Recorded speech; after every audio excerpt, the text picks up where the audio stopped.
Hi friends, welcome back to our channel. Friends, మన channel cricket సంబంధించిన ప్రతి చిన్న అప్డేట్ మన ఛానల్లో రెగ్యులర్గా వస్తుంటాయి. ఇంకా మన ఛానల్ని సబ్స్క్రైబ్ చేసుకుంటే ఫ్రెండ్స్ వెంటనే సబ్స్క్రైబ్ చేసుకోండి అండ్ పక్కన బ్లెక్ని యాక్టివేట్ చేసుకోండి. అండ్ అదే ఇంకా మన వీడియోని లైక్ చెప్పితే ఫ్రెండ్స్ వెంటనే లైక్ చేసి మనం వీడియోలోకి అయితే ఎంటర్ చేద్దాం. ఫ్రెండ్స్ తప్పకుండా లైక్ చేయండి. లైక్ చేస్తే మన వీడియో మార్కెట్కి ఫాస్ట్ రీచ్ అవుతుంది.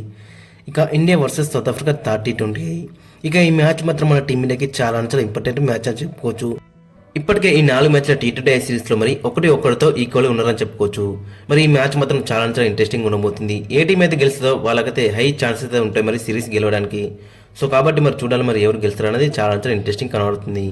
ఫ్రెండ్స్, మరి మీకు ఒపీనియన్ అయితే కింద కామెంట్స్కి అయితే మెన్షన్ మరి ఏ టీం గెలుస్తుంది అనేది. ఇక ఈ మ్యాచ్ వచ్చేసి అక్కడ సెంచురీలో జరగబోతుంది. సెంచురీ అని అంటే మనకు గుర్తుకొచ్చేది బౌన్స్ అండ్ క్యారీ. సో కాబట్టి ఫాస్ట్ బౌలర్స్కి ఇక్కడ చాలా అడ్వాంటేజ్ అయితే ఉంటుంది. అక్కడ మరి బౌన్స్తో పాటు మంచి పేస్ అయితే ఉంటుంది, ఎక్స్ట్రా పేస్ అయితే ఉంటుంది ఈ గ్రౌండ్లో. సో కాబట్టి అక్కడ ఫాస్ట్ బౌలర్స్కి అనేది చాలా హెల్ప్ఫుల్ కండిషన్స్ అని చెప్పుకోవచ్చు. మరి ఇక్కడ సెంచురియన్ ఇక్కడ స్టార్ట్స్ ఒకసారి మనం చూసుకుంటే మొత్తం 14 మ్యాచ్లో ఫస్ట్ బ్యాటింగ్ వేసి 7 సార్లు గెలిచిళ్ళు, సెకండ్ బ్యాటింగ్ వేసి 7 సార్లు గెలిచిళ్ళు. ఇక యావరేజ్ ఫస్ట్ ఇన్నింగ్స్ స్కోర్ చూసుకుంటే అక్కడ 108 అవుతుంది. సో పేసర్లకు హెల్ప్ అని ఇక్కడ కొంచెం హై స్కోరింగ్ వికెట్ అని చెప్పుకోవచ్చు. ఫ్రెండ్స్, ఇక్కడ ఆడిన 14 మ్యాచ్లో మరి స్కోరింగ్ ప్యాటర్న్ ఒకసారి మనం చూసుకుంటే మరి బిలో 150 వచ్చేసి 4 టైమ్స్ స్కోర్ చేసిళ్ళు. ఇక స్కోర్స్ బిట్వీన్ 150 అండ్ 169 వచ్చేసి 2 టైమ్స్. ఇక స్కోర్ బిట్వీన్ 170 అండ్ 189 వచ్చేసి 3 టైమ్స్. ఇక ఎబో 190 వచ్చేసి 5 టైమ్స్. ఫ్రెండ్స్, ఓవరాల్ మనం చూసుకుంటే మరి స్పోర్టింగ్ వికెట్ లెక్కనైతే మనకైతే కనబడుతుంది అక్కడ సెంచురియన్.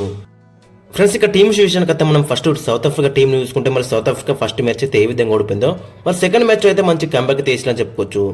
సో అక్కడ చూసుకుంటే మరి సెకండ్ మ్యాచ్లో అందరి దగ్గర నుంచి కూడా మంచి పర్ఫార్మెన్స్ అయితే మనకైతే కనబడేది. అటు బ్యాట్తో పాటు బౌలింగ్లో ఆ ట్రికీ పిచ్లోనే అని మరి వాళ్ళైతే మంచిగా ఉండి అక్కడ లాస్ట్ ఆకుండా అక్కడ చేజ్ అయితే వేసినా చెప్పుకోవచ్చు. ఇక బౌలింగ్లో కూడా అందరి దగ్గర నుంచి కూడా వికెట్స్ అయితే మనకైతే కనబడ్డాయి. ఇక బ్యాటింగ్లో కూడా 2-3 అయితే మంచి రాణించలా చెప్పుకోవచ్చు. ఓవరాల్ చూసుకుంటే మరి ఫస్ట్ మ్యాచ్కి సెకండ్ మ్యాచ్కి అయితే వాళ్ళైతే చాలా మంచి కంబ్యాక్ అయితే వేసినా చెప్పుకోవచ్చు. ఇక ఈ మ్యాచ్లో కూడా మరి అదే పర్ఫార్మెన్స్ని కంటిన్యూ చేయాలని వాళ్ళు అయితే చూస్తారు. ఇక వాళ్ళ మెయిన్ అక్కడ చూసుకుంటే మార్కం దగ్గర నుంచి అయితే పర్ఫార్మెన్స్ అయితే ఎక్స్పెక్ట్ అయితే ఎత్తున్నారు. మరి ఈ మ్యాచ్లో ఫస్ట్ మ్యాచ్లో 2 మచ్ డిసప్పాయింట్ చేసిండు, సెకండ్ మ్యాచ్లో కూడా మరి 2 మచ్ డిసప్పాయింట్ చేసిండు. సో కాబట్టి మరి తన దగ్గర నుంచి మరి పర్ఫార్మెన్స్ రావాలని అయితే వాళ్ళు చూస్తారు. ఇక మరోవైపు అక్కడ మనం చూసుకుంటే మెయిన్గా కేశవ్ మహారాజు కూడా మరి 2 మ్యాచ్లు ఆడితే 2 మ్యాచ్లు కూడా చాలా డిసప్పాయింట్ చేసిండు. సో తన దగ్గర నుంచి కూడా వికెట్స్ అయితే వాళ్ళైతే ఎక్స్పెక్ట్ ఎత్తున్నారు. ఇక మిగతా అందరూ అక్కడ స్టంప్స్ కూడా లాస్ట్ మ్యాచ్లో 47 అయితే కొట్టిండు. మరి ఈ మ్యాచ్లో కూడా అదే పర్ఫార్మెన్స్ని కంటిన్యూ చేయాలని చూస్తాడు. ఇక గిరాల్ కోచ్ అక్కడ 2 డిపార్ట్మెంట్లో కూడా మంచి రాణిస్తున్నాడు. డౌన్ ది ఆర్డర్ వచ్చి పెద్ద 6లు కొడుతున్నాడు. ఇక బౌలింగ్లో కూడా క్రూషియల్ వికెట్స్ అయితే తీస్తున్నాడు.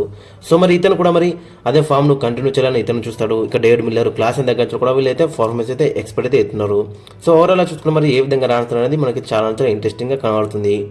ఇక ఫైనల్ వీళ్ళ యొక్క ప్లేయింగ్ లెవెన్ చూసుకుంటే అక్కడ రిజా హెండ్రిక్స్ అని రయాన్ రికిల్టన్ ఓపెనింగ్లో బరిలోకి దిగుతారు. ఇక నెంబర్ 3లో ఐడెన్ మార్క్రమ్, నెంబర్ 4లో క్లాసెన్, నెంబర్ 5లో ట్రిస్టన్ స్టబ్స్, నెంబర్ 6లో డేవిడ్ మిల్లర్, నెంబర్ 7లో మార్కో హెన్సన్, నెంబర్ 8లో గిరాల్ కోడ్జే, నెంబర్ 9లో కేశవ్ మహారాజు, నెంబర్ 10లో పీటరు, నెంబర్ 11లో ఓట్నెల్ బ్యాట్మెన్. మరి ఇక్కడ ఓట్నెల్ బ్యాట్మెన్ అయితే తీసుకొచ్చే అవకాశం అయితే మనకు కనిపిస్తుంది సిమ్లా అనే ప్లేస్లో. ఓవరాల్ అక్కడ మన కాంబినేషన్ చూసుకుంటే మాత్రం చాలా డేంజరస్గా అయితే కనబడుతుంది. ఇక మరోవైపు మన టీమిండియాలో చూసుకుంటే మరి టీమిండియాలో మాత్రం కొన్ని మార్పులు చేసే అవకాశం అయితే మనకు కనిపిస్తుంది. అక్కడ బ్యాటింగ్ ఆర్డర్లో చూసుకుని మరి బెంచ్ మీద కూడా బ్యాట్స్మెన్లు అయితే మనకైతే కనబడతలేరు. సో కాబట్టి మరి అక్కడ సేమ్ ప్లేయింగ్లో అయితే వెళ్ళొచ్చు. బట్ బౌలింగ్లో 2-3 మార్పులు చేసే అవకాశం అయితే మనకు కనిపిస్తుంది. ఇక్కడ సెంచురీని అక్కడ బౌన్సీ వికెట్ ఒకటి, పేసీ వికెట్ ఒకటి, అక్కడ రవి బిష్ణోయ్ ప్లేస్లో ఇంకొక ఫాస్ట్ బౌలర్ని ఆడ్ చేసే అవకాశం ఉంది అక్కడ మరి. అండ్ ఆవేష్ ఖాన్ కూడా గత 2 మ్యాచ్లో కూడా 2 మచ్ డిసప్పాయింట్ చేసిండు, 2 many రన్స్ అయితే లేకేసింది. కాబట్టి మరి అతని ప్లేస్లో విజయ్ కుమార్ వైశాఖ్ని తీసుకొస్తారు. అండ్ రవి బిష్ణోయ్ ప్లేస్లో ఎస్ దయల్కి ఛాన్స్ ఇచ్చే అవకాశం అయితే మనకు కనిపిస్తుంది. లేదు ఇంకా మాకు కొంచెం డీప్ బ్యాటింగ్ కావాలనుకుంటే అక్కడ రమన్ దీప్ సింగ్ కూడా ఛాన్స్ ఇచ్చే అవకాశం అయితే మనకు కనిపిస్తుంది ఇన్ ప్లేస్ ఆఫ్ అక్కడ రవి బిష్ణోయ్. ఓవరాల్ చూసుకున్న మరి ఈ విధంగా చేంజెస్ చేసే అవకాశం అయితే మనకు కనిపిస్తుంది టీమిండియాలో. ఇక ఈ మ్యాచ్ కాంబినేషన్ ఒకసారి మనం చూసుకుంటే ఓపెనర్స్గా సంజు శాంసన్తో పాటు అభిషేక్ శర్మ బరిలోకి దిగుతాడు. ఇక ఇద్దరు కూడా లాస్ట్ మ్యాచ్లో చాలా డిసప్పాయింట్ చేసిళ్ళు. అక్కడ సంజు శాంసన్ డక్అవుట్ అయ్యిండు. ఇక మరోవైపు అభిషేక్ శర్మ మాత్రం 2 మచ్ డిసప్పాయింట్ చేస్తున్నాడు. మరి జింబాబ్వేలో సెంచరీ కొట్టిన తర్వాత తన స్కోర్స్ ఒకసారి మనం చూసుకుంటే 10, 14, 16, 15, 4, 7. సో ఆవరేజ్ కూడా మనకు 20 బిల్లకి అయితే పడిపోయింది. సో మరి ఇక్కడ ఏ విధంగా రాణిస్తారు అనేది ఇంట్రెస్టింగ్ కనబడుతుంది. ఖచ్చితంగా మరి ఈ మ్యాచ్ ఒక పెద్ద ఇన్నింగ్స్ అయితే ఇతని దగ్గర నుంచి అయితే మనం అయితే ఎక్స్పెక్ట్ అయితే ఎత్తున్నాం. మరి చూడాలి ఏ విధంగా రాణిస్తారు అనేది ఇంట్రెస్టింగ్ కనబడుతుంది. ఇక నెంబర్ 3లో కెప్టెన్ సూర్యకుమార్ యాదవ్ కూడా లాస్ట్ 2 మ్యాచ్లో చూసుకుంటే మాత్రం చాలా డిసప్పాయింట్ చేసిండు. ఇక లాస్ట్ మ్యాచ్ మనం చూసుకుంటే 4 రన్స్ కొట్టిండు 9 బాల్లో. ఇంకా అంతకుముందు మ్యాచ్లో 20 రన్స్ కొట్టినప్పుడు కూడా స్ట్రైక్ రేట్ మాత్రం చాలా తక్కువ ఉంది. సో కాబట్టి ఖచ్చితంగా సూర్యకుమార్ యాదవ్ దగ్గర నుంచి కూడా పెద్ద ఇన్నింగ్స్ అయితే మనం అయితే ఎక్స్పెక్ట్ అయితే ఎత్తున్నాం.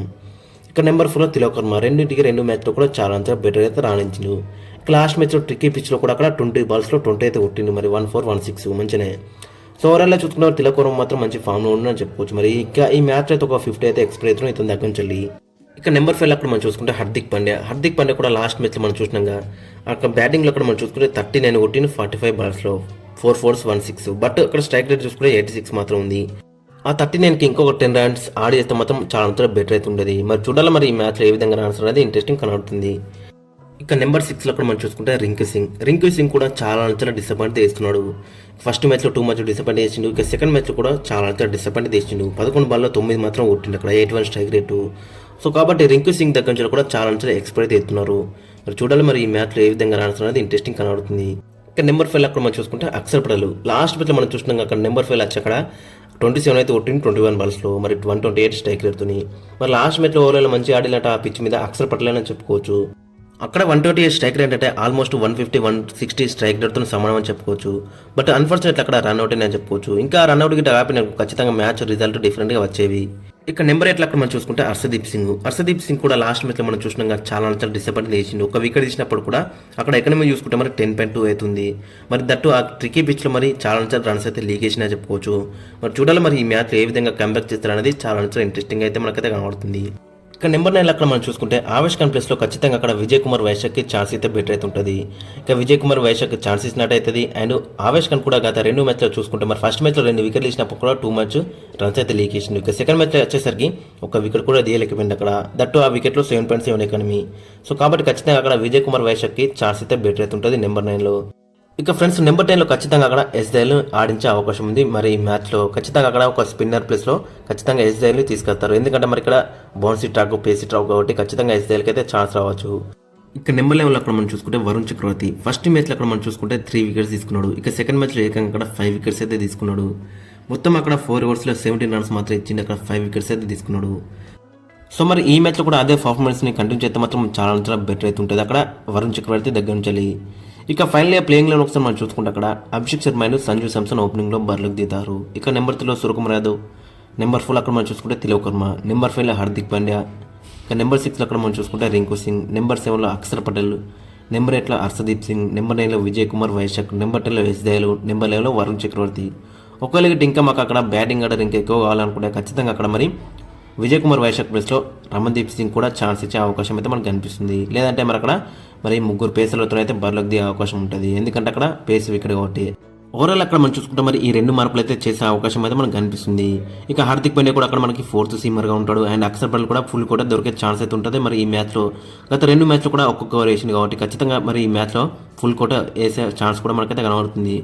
ఫ్రెండ్స్ అక్కడ ఓవరాల్ కాంబినేషన్ చూసుకుని మాత్రం చాలా డెడ్లీగా అయితే మనకైతే కనబడుతుంది. ఇక మరోవైపు సౌత్ ఆఫ్రికా ఫస్ట్ మ్యాచ్లో డిసప్పాయింట్ చేసినా కానీ సెకండ్ మ్యాచ్లో మాత్రం చాలా మంచి కంబ్యాక్ తీసిళ్ళు. సో కాబట్టి వాళ్ళతో కూడా కొంచెం జాగ్రత్త అయితే ఉండాలి. ఫ్రెండ్స్ అక్కడ మనం మెయిన్గా చూసుకుంటే అక్కడ మరి సౌత్ ఆఫ్రికా ఫాస్ట్ బౌలర్స్ అక్కడ మార్కో హెన్సన్ అండ్ గిరెల్ కోజే మరి ఈ సెంచురీలోని వికెట్లో మాత్రం వాళ్ళకైతే మంచి హెల్ప్ అయితే ఉంటుంది. ఎందుకంటే టాల్ బౌలర్స్ దట్టు పేస్ కూడా ఉంది కాబట్టి వాళ్ళకైతే మంచి బౌన్స్ విత్ అండ్ పేస్ కూడా ఎక్స్ట్రా పేస్ కూడా లభిస్తుంది. కాబట్టి మనలో అయితే వీళ్ళతో అయితే జాగ్రత్త అయితే ఉండాలి. ఇక లాస్ట్ 2 మ్యాచ్లో కూడా మనం బ్యాటింగ్ ఆర్డర్ మొత్తం కొలాప్స్ అయింది కాబట్టి మరి ఈ మ్యాచ్లో ఏ విధంగా కంబ్యాక్ చేస్తారనేది చాలా ఇంట్రెస్టింగ్ కనబడుతుంది. ఫ్రెండ్స్ మరి మీ ఒపీనియన్ అయితే కింద కామెంట్స్ అయితే మెన్షన్ చేయండి. అండ్ మీ యొక్క ప్లేయింగ్ లెవెన్ కూడా కింద కామెంట్స్ అయితే మెన్షన్ చేయండి.